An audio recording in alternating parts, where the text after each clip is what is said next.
మిథున రాశి వీరికి గత సంవత్సరం కంటే గత వారం కంటే ఈ యొక్క వారంలో శుభ అనుకూలత ఎక్కువగా ఉన్నది.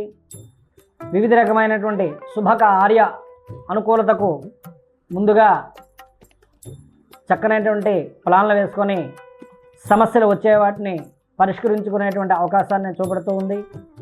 గృహలాభం, అర్ధలాభం, విలాసవంతమైనటువంటి జీవితం గడపడానికి ప్రయత్నిస్తూ ఉంటారు. వీరికి శని బలం వలన ఎంతటి కార్యాన్నైనా ఎంతటి పనులనైనా అవలీలగా చేసుకునే ఏర్పాటు ఉంటుంది. కానీ గోచారరీత్యా వీరికి రవి 16/7/2024 వరకు కూడా ద్వాదశంలో ఉన్నందున, అంటే 12వ స్థానంలో ఉన్నందున దేహతాపం ఎక్కువగా ఉంటుంది.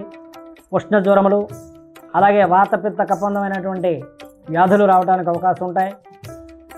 ఇక శుభకార్య అనుకూలతలతో రుణములు చేయట, బయట భయాందోళన కలిగించేటువంటి సంఘటనలు ఉంటాయి. మితిమీరినటువంటి రుణములు చేయకుండా ఉంటే తగినటువంటి ఫలితం పొందగలరు.